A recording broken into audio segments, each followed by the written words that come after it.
ఆ పిల్లని పిలిచాడంటండి ఒకరోజు. అయితే బాబు మా నాన్నమ్మ ఉన్నది చంపేస్తుంది నన్ను, నీ కాడకు నేను ఇంటికి వస్తాను అలాగని మా పిల్ల ఉందంటే అందుకు గురించిగా రానంటున్నావు అలాగని మరుసటి రోజున మన్ని అడిగాడు. పిలిచినంతలో పాడైపోతావా అన్నాడంట. ఆ మాట మీద అమ్మాయి ఎలాగని అంట ఆడేవిడ మనవి తేడానికి అలాగని అనేసి మాట్లాడుకుంటా పిల్లని నేను లోపల పెట్టుకుని ఇందులో ఇంకా హాస్టల్కి నుంచి వచ్చిందండి. 2-4 రోజులు ఉండి ఏదో వచ్చేసింది. హాస్టల్కి వేసేసిన తర్వాత ఇక్కడికి వచ్చిందంట.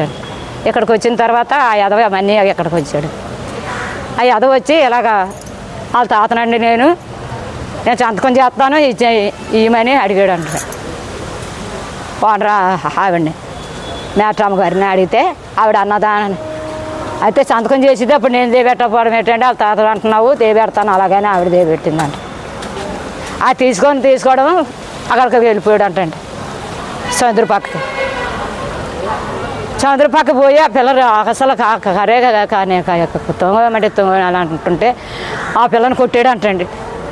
కొట్టి ఆ పొలంగా గుడ్లు అయ్యా ఆడే చింపేసాడు అంటండి. చింపేస్తే చర్యగా దాన్ని మాట్లాడుకుంటా ఆ పిల్ల అజయ్ అలాగా కట్టుకొని మాట్లాడుకుంటా మనీ ఆడు బండి ఎక్కమంటే ఎక్కేసి వచ్చేసిందంట. ఇక్కడికి దేబెట్టాడు అంటండి. అప్పుడన్నా ఇప్పుడు ఫోన్ చేయాలి కదండి బాబు, నాకు ఫోన్ చేయలేదండి. అలా 2 ట్రిప్పులు చేసాడంటండి.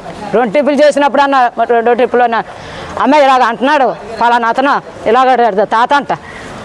ఆ తాత ఏ తాత చూసుకోండి. ఇక్కడ రావడం అయితే పిల్లకాడకి ఓ రోజు వాళ్ళ నాన్నమ్మ వచ్చింది. వాళ్ళ నాన్న వాళ్ళ అమ్మ ముగ్గురు ఓ అన్నగారు నలుగురు వస్తున్నారు కానీ మా కాడికి కవులు రాలేదు. అలాంటిదప్పుడు ఈ పిల్లడు ఎందుకైతే ఎలాగా మాట్లాడుతున్నాడో మరి వచ్చి మీరు చూసుకోండి అని మాకు ఫోన్ చేయాలి కదండి. చేయలేదండి, మాకు తెలియలేదండి. ఈ అందరు కూడా టీవీలకి ఇచ్చేసి ఎలాగ బస్సాలకి ఇచ్చేసి అన్నీ చేసేస్తే మేము ఏం చేయాలండి? అప్పుడు మాట్లాడుకుంటే ఇంక మా అబ్బాయి ఇది అలాగే తండ్రి మాకు తెలియకుండా ఈ మనిషి ఎలా చేసింది, ఈ మనిషి ఎంతమందికి ఎలాగే తార్చుకుంటుందో ఎంతమందికి ఎలాగే పంపుతుందో అలాగని నా గుండు కొట్టుకోను బాబు.